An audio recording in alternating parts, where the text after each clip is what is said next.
Malarvadi art club ഒരു വിനീത് ശ്രീനിവാസൻ ചിത്രം. അതിന്റെ പ്രീ പ്രൊഡക്ഷൻ തൊട്ട് അതിന്റെ പബ്ലിസിറ്റിയും കാര്യങ്ങളും ആ ഒരു നിലയ്ക്കാണ് പോകുന്നത്. സാധാരണ ഒരു സിനിമ ഇറങ്ങുമ്പോൾ നമ്മളൊരു മമ്മൂട്ടി ചിത്രം, ഒരു മോഹൻലാൽ ചിത്രം, അങ്ങനെ ഒരു ആക്ടർ ഓറിയന്റഡ് ആയിട്ടാണ് അതിന്റെ പബ്ലിസിറ്റി മൂവ് ചെയ്യുന്നത്. ഇതിനകത്താണെങ്കിൽ ഉള്ള ലീഡ് ക്യാരക്ടേഴ്സ് പുതുമുഖങ്ങളാണ് താങ്കൾ അതിൽ അഭിനയിച്ചിട്ടുമില്ല.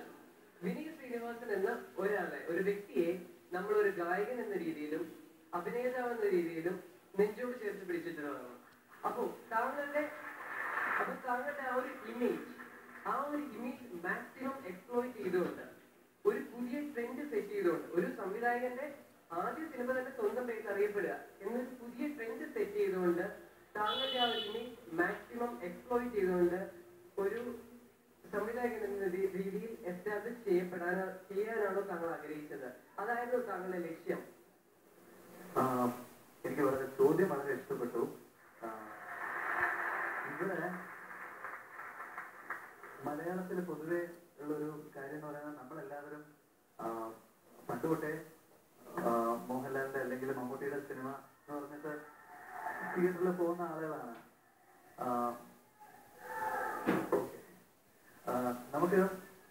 നമുക്ക് എപ്പോഴും നമുക്ക് ഇഷ്ടപ്പെട്ട താരങ്ങളുണ്ടാവും. പക്ഷെ ഡയറക്ടേഴ്സിന്റെ പേരെടുത്ത് കഴിഞ്ഞാൽ ഇപ്പോൾ ലാൽ ജോസ്, അങ്ങനെ ചില എണ്ണപ്പെട്ട ചില ഡയറക്ടേഴ്സ് ഉണ്ട്. അവരുടെ സിനിമയ്ക്കാണ് കൂടുതൽ ഇനീഷ്യൽ ഉണ്ടാവുന്നത്. ഞാൻ അതിന്റെ ഒരു ബിസിനസ് ആയിട്ട് പറയാണ്. അപ്പൊ തമിഴില് ശരിക്കും പറഞ്ഞു കഴിഞ്ഞാല് അവിടെ ഒരു സിനിമ റിലീസാകുന്ന സമയത്ത് സംവിധായകന്റെ പേര് നോക്കിയിട്ടാണ് ആളുകൾ സിനിമയ്ക്ക് പോകുന്നത്. സെൽവരാഘവൻ, വെങ്കട് പ്രഭു, പിന്നെ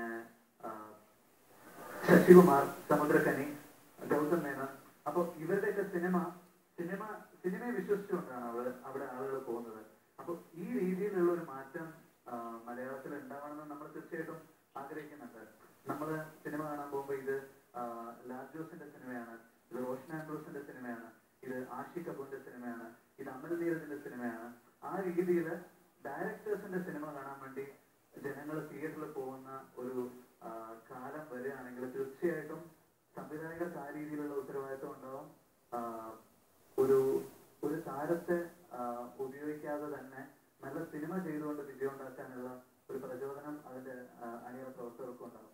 അപ്പൊ അത് വളരെ നല്ലൊരു മാറ്റമാണെന്നാണ് എനിക്ക് തോന്നിയിട്ടുള്ളത്. അതിൽ താങ്കൾ എത്ര പെർസെന്റ് സക്സസ്ഫുൾ ആയെന്ന് തോന്നുന്നു? അത് നിങ്ങളാണ് പറയേണ്ടത്. ഓക്കെ.